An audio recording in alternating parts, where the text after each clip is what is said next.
Oh, that's the measurer? This, so op 2 I measure from the top down, or op 1 I measure from the top down. Op 2 I go from the bottom up because it's a known spot from a machine point already. If I go from the top, you can do it with some and you backwards obviously math. clean all that off before you put that on there, right? Yeah.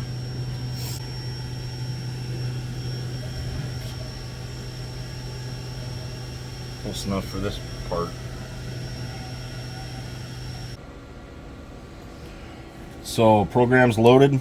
See, this is much more intuitive than the other controller over there. Looks really intuitive.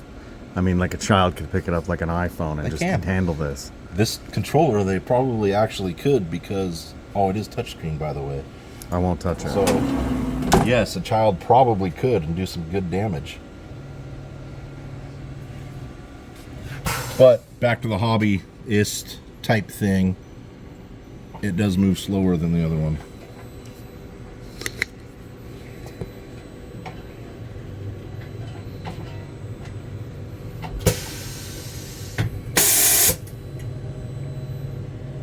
I'm down on my...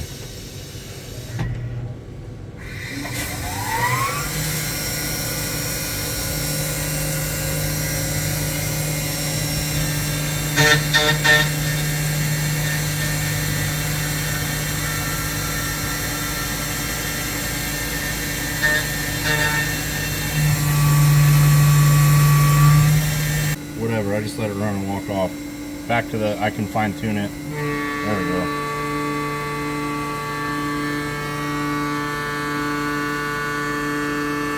So that's going to rough all that out and then leave the upper shapes for the bell mounts.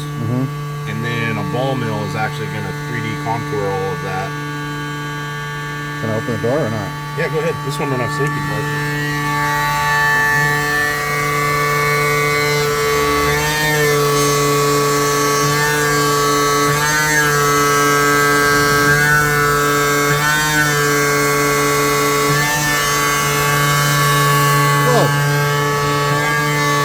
Shooting shit at me.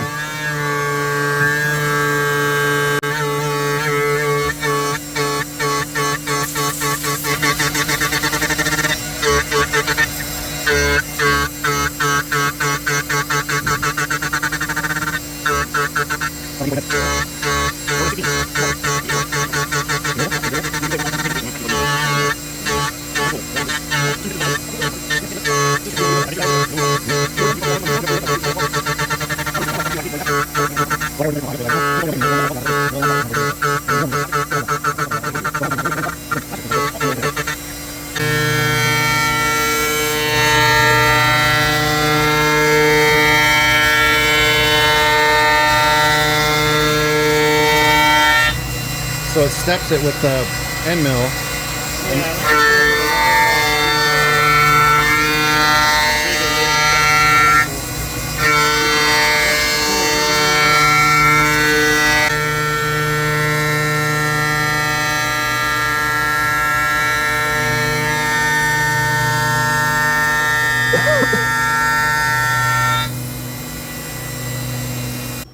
First impregnates itself.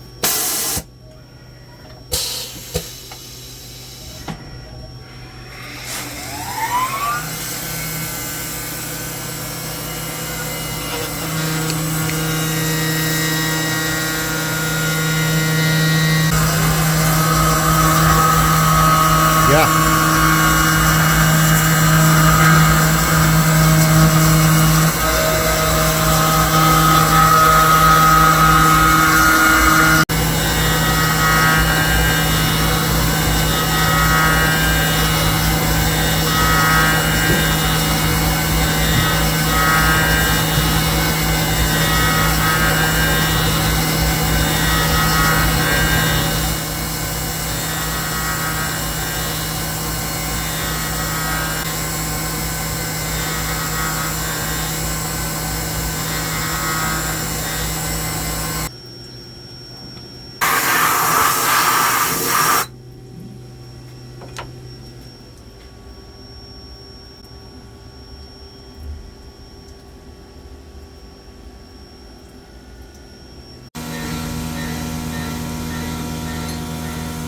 All right, with the sound of them making money in the background.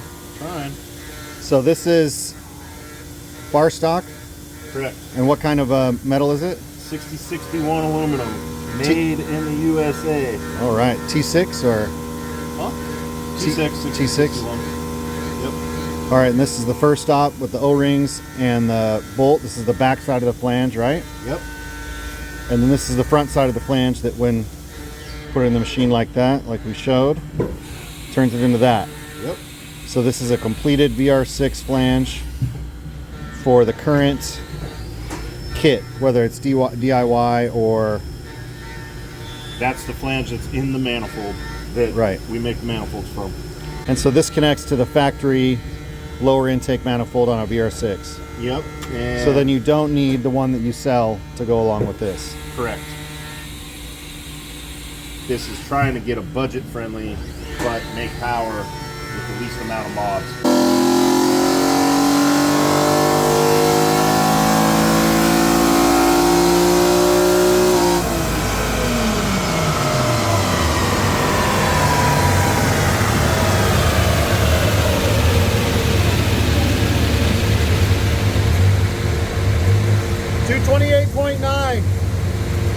All right, well, that's our visit to Nubworks. You can hear the Haas and the Tormach humming along in the background. But this is where we make VR6 power. Starts right there. There we go. So yeah, any more questions? Throw them down in the comments. Like and subscribe. Thanks.